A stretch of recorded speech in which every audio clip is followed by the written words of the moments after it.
Hi friends, welcome to A to Z videos and blogs. ఈరోజు మా ఇంట్లో special వచ్చేసి చికెన్ కర్రీ అండి. ఈ చికెన్ కర్రీని నా స్టైల్లో ఎలా ప్రిపేర్ చేస్తానో ఇప్పుడు మీకైతే నేను చూపిస్తానండి. దీనికోసం నేనైతే 1 kg చికెన్ తీసుకున్నాను.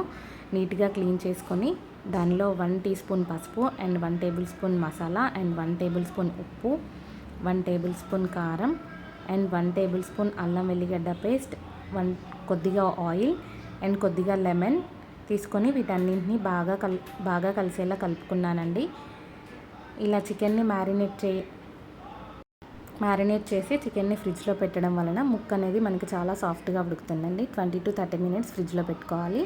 అండ్ కడాయి పెట్టి ఆయిల్ వేసుకొని అందులో కొద్దిగా జీలకర్ర and some biryani spices add చేసుకోండి. అండ్ మనం చాప్ చేసి పెట్టుకున్న ఆనియన్స్, పచ్చిమిర్చి అన్నింటిని వేసి బాగా కలుపుకోండి. ఉల్లిగడ్డలు బాగా మగ్గిన తర్వాత అందులో కొద్దిగా పసుపు వేసి బాగా కలపండి. అండ్ కొద్దిగా అల్లం వెల్లుల్లి పేస్ట్ వేసి పచ్చివాసన పోయేంత వరకు ఫ్రై చేసుకోండి. ఇప్పుడు మనం మ్యారినేట్ చేసుకున్న చికెన్ని ఇందులో వేసేద్దాం. అండ్ చికెన్ యాడ్ చేసిన తర్వాత బాగా కలుపుకొని దానిపై మూత పెట్టి 10 to 20 minutes కుక్ చేస్తే మనకి ఇలా వాటర్ అనేది ఫామ్ అవుతుందండి. చికెన్లో వాటర్ అంతా ఎగిరిపోయిన తర్వాతకి మనం కొద్దిగా కారం అండ్ ఉప్పు, అల్లం వెల్లిగడ్డ పేస్ట్ వీటన్నింటినీ యాడ్ చేసుకోవాలి. ఆల్రెడీ మనం మ్యారినేట్ చేసి పెట్టుకున్నప్పుడు కారం, ఉప్పు యాడ్ చేసుకున్నామండి, కాబట్టి చూసి యాడ్ చేసుకోండి. మీరు ఎంత స్పైస్ అయితే తినగలుగుతారో అంత స్పైస్ యాడ్ చేయండి.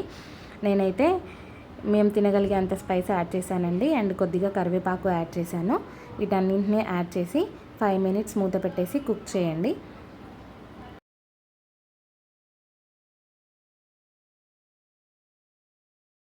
చికెన్ అయితే కుక్ అయిపోయింది చూడండి. అండ్ నేనైతే గ్రేవీ కోసం వాటర్ యాడ్ చేస్తున్నాను. ఇక్కడ ఒక చిన్న టిప్ అండి, చికెన్లో హాట్ వాటర్ వేయడం వలన ముక్క సాఫ్ట్గా ఉడుకుతుంది అండ్ చికెన్ తొందరగా ఉడికిపోతుంది.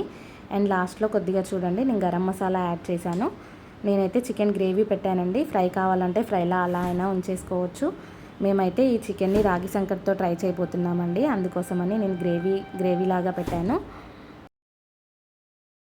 చూడండి, వాటర్ వేసిన తర్వాతకి 5 to 10 minutes కుక్ చేయడం వల్ల చికెన్లో ఉన్న ఆయిల్ మొత్తం పైకి వస్తుంది.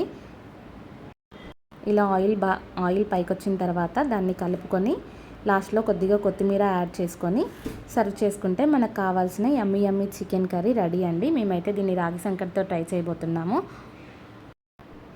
అండ్ దించే ముందు కొద్దిగా కొత్తిమీర యాడ్ చేసుకోండి. నేనైతే కొత్తిమీర యాడ్ చేయడం మర్చిపోయాను.